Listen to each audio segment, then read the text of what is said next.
No need for vaccines. COVID pandemic is over, says former vice president of Pfizer. जबकि Pfizer दवा ने अपने corona virus vaccine की रिहाई पर सुर्खियां बटोरी थी। फाइज़र कंपनी के एक पूर्व उपाध्यक्ष और मुख्य वैज्ञानिक डॉक्टर माइकल येडेन ने कहा है कि कोविड-19 महामारी को समाप्त करने के लिए किसी भी टीके की आवश्यकता नहीं है। लॉकडाउन स्केप्टिक्स में प्रकाशित एक लेख के अनुसार डॉक्टर माइकल येडेन ने लिखा, महामारी को ख़त्म करने के लिए टीकों की बिल्कुल आवश्यकता नहीं है। मैंने कभी नहीं सुना है कि इस तरह की बकवास टीकों के बारे में बात की है। आप ऐसे लोगों का टीका नहीं करते हैं जो किसी बीमारी से खतरे में नहीं हैं।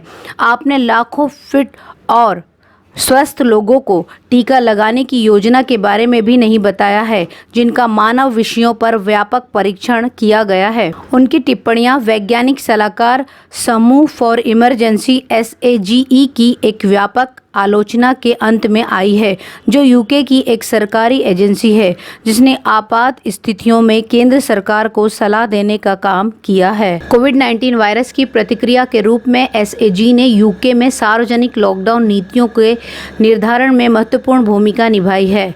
येडेन भी SAGE द्वारा अपने मूल सिद्धांतों में मूलभूत त्रुटियों को उजागर करता है, जो पिछले 7 महीनों या इसके लिए अत्याचार करने वाली आबादी के लिए मौलिक रूप से भयावह होने का कारण बनता है। SAGE का कहना है कि हर कोई अति संवेदनशील था और केवल 7% संक्रमित हुए हैं। मुझे लगता है कि यह सचमुच अविश्वसनीय है। उन्होंने श्वसन वायरस के खिलाफ प्रतिरक्षात्मक स्मृति के क्षेत्र में सभी मिसाल को नज़रअंदाज कर दिया है। उन्होंने या तो कई विश्व अग्रणी नैदानिक इम्यूनोलॉजिस्टों में उत्कृष्ट गुणवत्ता वाले काम को नहीं देखा या अवहेलना नहीं की है, जो दिखाती है कि लगभग 30% आबादी में पूर्व प्रतिरक्षा थी।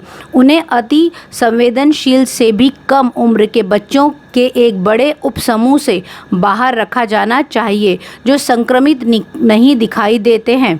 शायद इसीलिए उनके अपरिपक्व जीव विज्ञान का अर्थ है कि उनकी कोशिकाएं स्पाइक प्रोटीन रिसेप्टर के कम व्यक्त करती है, जिसे ACE2 कहा जाता है।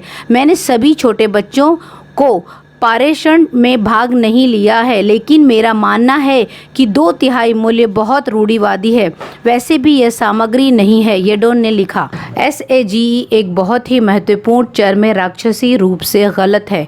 उन्होंने कोई पूर्व प्रतिरक्षा नहीं मानी, जबकि सबूत स्पष्ट रूप से लगभग 30% के मूल्य को इंगित करते हैं। यदि आप कुछ युवा बच्चों को शामिल करते हैं तो तकनीकी रूप से प्रतिरोधी नहीं है, और झुंड प्रतिरक्षा की वास्तविकता पर विचार करते हुए जब किसी वायरस के प्रति संवेदनशीलता कम हो जाती है, लगभग 28 से 35%, वह आबादी अब बीमारी के फैलने का समर्थन नहीं कर सकती है और इस तरह वायरस गायब हो जाता है। महामारी प्रभावी रूप से खत्म हो गई है और आसानी से ठीक से काम कर रहे हैं लोग। NHS राष्ट्रीय स्वास्थ्य सेवा द्वारा नियंत्रित की जा सकती है। इसके अनुसार देश को तुरंत सामान्य जीवन में वापस आने की अनुमति दे देनी चाहिए। ये निष्कर्ष येडेन ने निकाला है। इस खबर से हमें यही समझना चाहिए कि जिस तरह फाइज़र ने पहले वैक्सीन बना ली थी, उसके बाद भी आज उसने इसे नकार दिया है।